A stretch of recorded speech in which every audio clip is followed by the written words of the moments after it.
नमस्कार विद्यार्थी मित्रांनो, आज आपण मजरेकाचाळ गावातील ज्येष्ठ नागरिक प्रोफेसर आनंद बारके यांची मुलाखत घेण्यासाठी इथे आलो आहोत। नमस्कार सर। नमस्कार। मी तुमच्या तिथे मुलाखत घेण्यासाठी आले आहे। मी काही प्रश्न काढले आहेत, त्या प्रश्नांचे उत्तर देऊन तुम्ही मला सहकार्य करा। सर्वप्रथम तुमच्याबद्दल थोडक्यात सांगा। माझे नाव प्राध्यापक डॉक्टर आनंद बारके।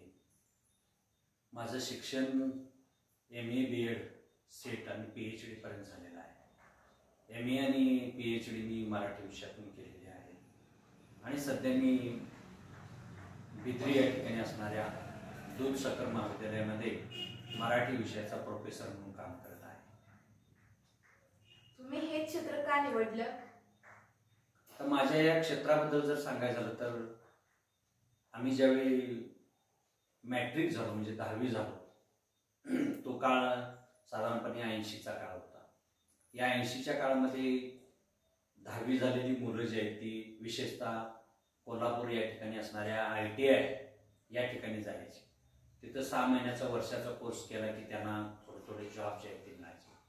मला 10वीला 51% मार्क्स असल्यामुळे मला तिथं काही प्रवेश मिळाला नाही आणि म्हणून मी 11-12वीचं शिक्षण घेण्यासाठी गारगोटी या ठिकाणी असणाऱ्या कर्मवीर हिरे महाविद्यालयामध्ये प्रवेश घेतला। 12वी झाल्यानंतर तिथं एकत्रितरित्या BA आणि BEd अशा प्रकारचा कोर्स होता। माझ्या सर्व मित्रांनी या कोर्सला प्रवेश घेतल्यामुळे मीही त्या कोर्सला प्रवेश घेतला आणि तो 4 वर्षाचा कोर्स आम्ही शिकत गेलो आणि आमच्या अंगामध्ये शिक्षक होण्याचे स्वप्न जे आहे ते निर्माण झालं आणि अशा पद्धतीनं आमचं एक वेगळं क्षेत्र जे आहे ते निर्माण झालं। तुम्ही तुमचे शिक्षण कसे पूर्ण केले? माझ्या शिक्षणाबद्दल जर सांगायचं झालं तर माझे वडील मी 8व्या इयत्तेमध्ये शिकत असतानाच वारले आणि माझ्या सगळ्या शिक्षणाची जबाबदारी जी आहे ती माझ्या आईवरती पडली। माझी आई जी आहे ती अख्ख्या गावामध्ये मिळेल तो रोजगार करायची आणि त्या रोजगारातून जे पैसे उपलब्ध होतील ते पैसे मला शाळेला वह्या पुस्तकं आणायला द्यायची। मीही त्यामध्ये अशा पद्धतीने प्रयत्न केला की मे महिन्याच्या सुट्टीमध्ये दिवाळीच्या सुट्टीमध्ये आपल्याला काय रोजगार जर करता आला तर करायचा आणि त्या पैशातून शिक्षण घ्यायचं। अशा प्रकारची जिद्द मी आता कोणते रोजगार करायचे तर उदाहरणार्थ गावामध्ये त्या काळामध्ये नळ पाणी पुरवठा योजना आलेली होती। नळ घालण्यासाठी गल्ली गल्लीतून चर खोदलेली होती। हे चर भरणीचं काम, गावामध्ये टाकी बांधण्याचं काम, अशा पद्धतीचे जे मिळेल ते काम आम्ही त्या काळामध्ये केलं। किंवा बिद्री कारखान्यावरती असणारे पूर्णानंद क्लॉथ स्टोअरमध्ये सुद्धा मी कापड कापण्यासाठी कापड देण्यासाठी पण अशा पद्धतीचं काम जे आहे ते केलेलं आहे। तुमचे प्राथमिक, माध्यमिक, उच्च माध्यमिक शिक्षण कुठे झाले? माझं प्राथमिक शिक्षण माझ्या जन्मगावी म्हणजे मजरे कासरवाडा या गावामध्ये असणाऱ्या विद्या मंदिर मजरे कासरवाडा या शाळेमध्ये झालेलं आहे। तेव्हा ती शाळा जी आहे ती श्री काळामा देवीच्या मंदिरामध्ये भरायची। तिथं खाली बसायला एक जागा आणि वरती व्हरांडा असा होता। या दोन्ही ठिकाणी 1ली, 2री, 3री, 4थीचे असे 4 वर्ग जे आहे ते आजूबाजूला बसायचे। त्यानंतर श्री ज्ञानेश्वराचं मंदिर बांधलं गेलं। मग आमची शाळा जी आहे ती ज्ञानेश्वराच्या मंदिरामध्ये भरायला लागली आणि साधारणपणे 1974-75 साली आमच्या गावामध्ये जिल्हा परिषदेनं 2 खोल्यांची शाळेसाठी इमारत जी आहे ती बांधलेली। त्या इमारतीमध्ये आम्ही 3रीच्या वर्गामध्ये शिकत असताना त्या इमारतीमध्ये आम्ही गेलो। 3रीचं आणि 4थीचं शिक्षण जे आहे ते त्या जिल्हा परिषदेच्या इमारतीमध्ये झालं।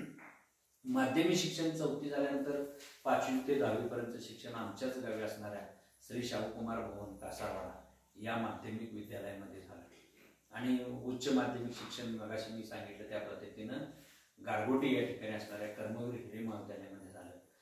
त्याच्यानंतरचं पदव्युत्तर शिक्षण जे आहे ते मी बाहेरून केलेलं आहे। PhD जी आहे ती माझी बाहेरून आहे। अशा पद्धतीने मी प्राथमिक ते पदव्युत्तर शिक्षण जे आहे ते घेतलेलं आहे। 10वी नंतर तुम्ही काय करायचं ठरवलं होतं? आता त्या काळामध्ये 10वी झाल्यानंतर मुलांच्या समोर अशी काही शिकायची स्वप्न असायची नाही। घरातले लोक जे आहे ते शाळा सोड असं म्हणून मागायला लागायचे, काहीतरी रोजगार कर आणि घर चालवायला पाहिजे असं म्हणायचं। पण माझं दुर्दैवानं अशा पद्धतीने शिक्षण जे आहे ते खंडित झालं नाही। थोडीशी माझ्या मनामध्ये पण एक जिद्द होती आणि त्या जिद्दीतून मी 11वीच्या वर्गामध्ये प्रवेश घेतला। 12वीचं माझं शिक्षण जे आहे ते झालं आणि अशा पद्धतीने मी पुढचं शिक्षण जे आहे ते त्या ठिकाणी घेत गेलेलं आहे आणि त्यामुळं 10वी झाल्यानंतर काय करायचं ठरवलं असं काय मला त्या ठिकाणी सांगता येणार नाही. म्हणजे 10वी नंतरचा 11वीचा वर्ग, 12वी नंतरचा FYचा वर्ग, अशा पद्धतीने शिक्षण जे आहे ते माझं झालेलं आहे. या वाटचालीत कधी तुम्हाला अपयश आले त्यावेळी तुम्ही काय केलं? आता बघा की माझं शिक्षण घेत असताना इयत्ता 6वीच्या वर्गामध्ये असताना 5वी झाल्यानंतर मी माझ्या मावशीच्या गावी गेलो आणि माझा मावस भाऊ असं म्हणायला लागला की तू आता कासरवाड्यात शिकायचं नाही तर तू मुरगुडमध्ये शिकायचं, मुरगुडमध्ये चांगलं शिक्षण मिळते. आणि म्हणून त्यांनी स्वतः येऊन माझा दाखला जो आहे तो काढला आणि मुरगुडच्या शाळेत काढला. परंतु माझ्या मावशीचं गाव जे आहे ते तिथून 3 किलोमीटर होतं आणि पावसातून ते चालत यायचं मुरगुडला, म्हणून मला ते जमलं. म्हणजे जून आणि जुलैचे काही दिवस मी येऊन जाऊन केलं मुरगुडला, शिक्षण घ्यायचा प्रयत्न केला.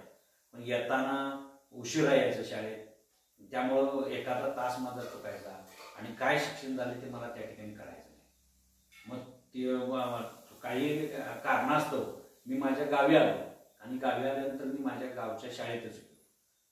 आणि या काळामध्ये मला अशी भीती वाटायला लागली की माझा दाखला मुरगुडच्या शाळेमध्ये राहिला आणि माझं शिक्षण पूर्ण होतं काय, अशा प्रकारचा प्रश्न माझ्यासमोर निर्माण झाला.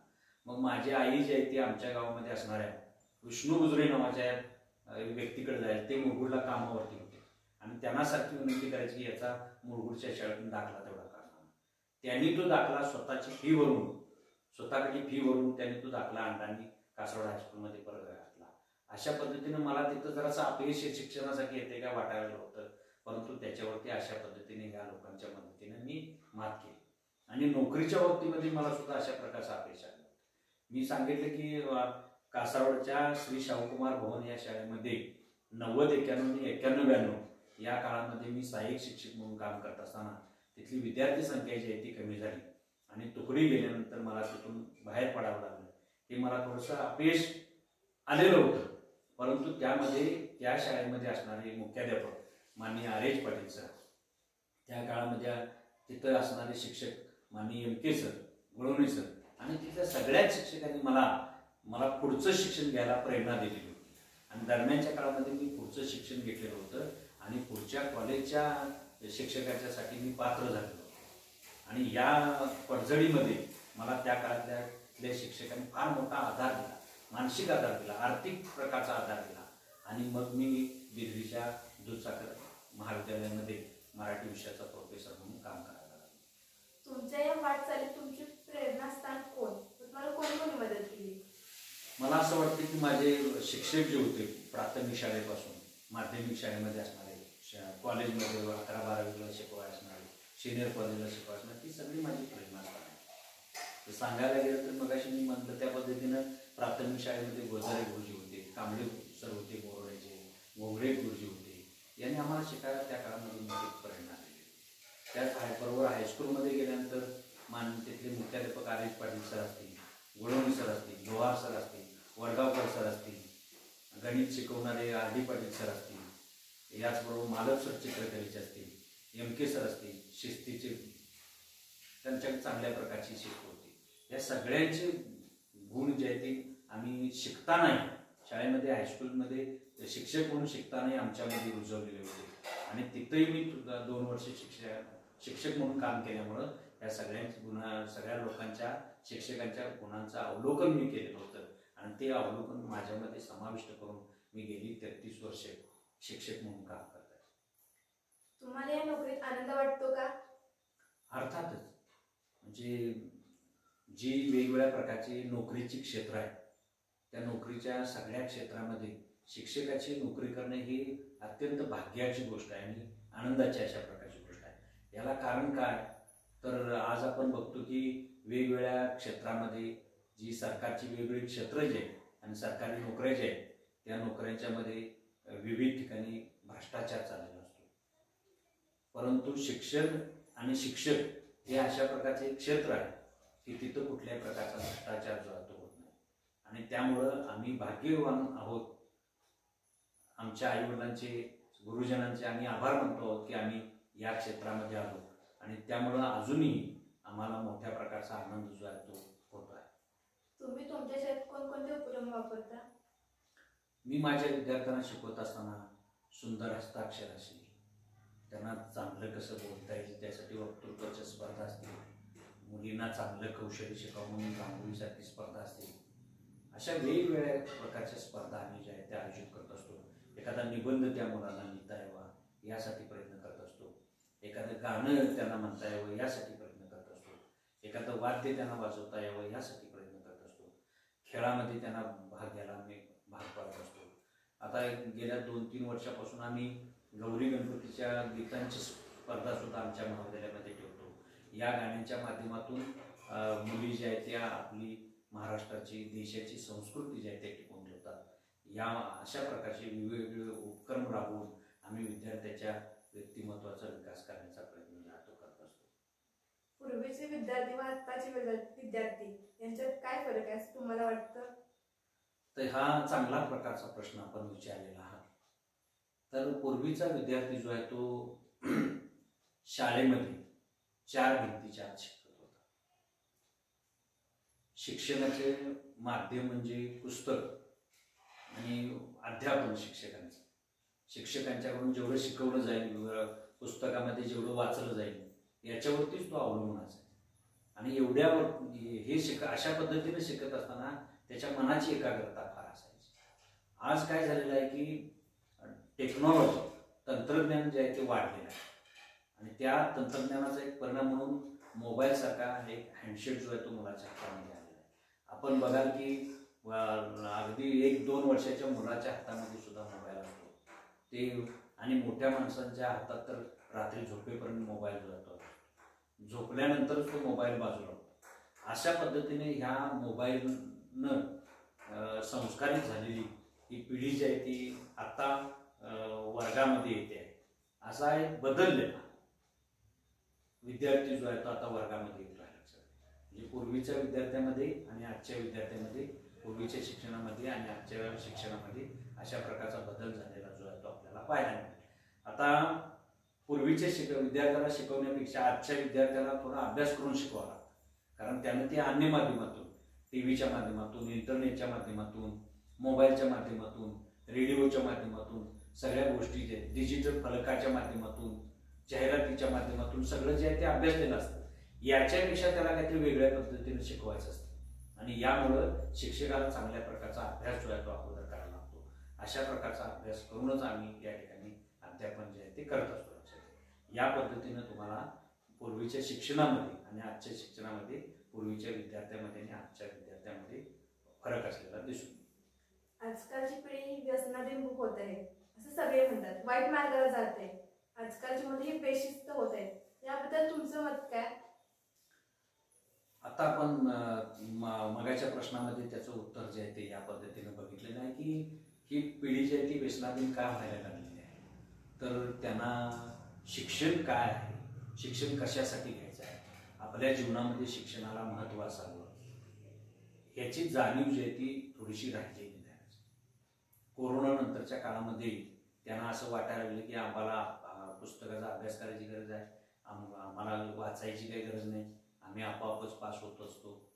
थोडं आपल्याला या पद्धतीने सुद्धा सांगता येईल की 10वीच्या परीक्षेमध्ये, 12वीच्या परीक्षेमध्ये, कुठल्याही परीक्षेमध्ये थोडंसं कॉपीचं प्रमाण जे आहे ते वाढलेलं आहे आणि त्यांना असं वाटतं की बाबा आम्हाला अभ्यास करायची काही गरज आहे. त्यामुळे मुलगा शिक्षण सोडून, शिकायचं सोडून थोडंसं बेशिस्त व्हायला लागलेला आहे आणि बेशिस्त असणारी मुलं जी आहेत ती वेगवेगळ्या प्रकारच्या व्यसनांना जवळ करायला लागलेली आहेत. लक्षात आलं? पण पूर्वी अशा पद्धतीची पिढी नव्हती, ती व्यसनाधीन नव्हती. लक्षात आणि चांगल्या प्रकारची परिस्थिती पालकांच्या, तर मी मगाशी सांगितलं की माझ्या शिक्षणाच्या वेळी आमची परिस्थिती काय होती, पण अशी परिस्थिती जी आहे ती प्रत्येक घराची उरलेली नाही. जरा आर्थिक परिस्थिती जी आहे ती चांगल्या प्रकारची झाली आणि हातामध्ये 4 पैसे असल्यामुळं पालकांना चांगल्या प्रकारचं शिक्षण मुलांना द्यावंसं वाटतं, परंतु त्या पैशाचा विनियोग जो आहे तो ही मुलं जी आहे ती वेगवेगळ्या प्रकारचे व्यसन करताना या ठिकाणी दिसत आहे. मी त्यांना अशा प्रकारचा या मुलाखतीमधून उपदेश देऊ शकतो की आपण व्यसनाकडे वळू नका, आपण चांगल्या प्रकारचे छंद जोपासा, वाचनाचा छंद जोपासा, खेळायचा छंद जोपासा, संगीताची वेगवेगळी वाद्ये जी आहेत त्या वाद्यांचं शिक्षण घ्या आणि तुमच्या मनाला एक प्रकारचा आनंद जो आहे तो घ्या. तुम्ही या सगळ्या गोष्टींमध्ये आपलं मन जर गुंतवून ठेवलं तर तुम्हाला कोणत्याही प्रकारचं व्यसन जे आहे ते लागणार. धन्यवाद सर, तुम्ही माझ्या सगळ्यांच्या प्रश्नांची उत्तरं दिली आणि माझ्या ज्या शंका होत्या त्याचं निरसन केलं. आभारी आहे. धन्यवाद. माझी आपण मुलाखत घेतली त्याबद्दल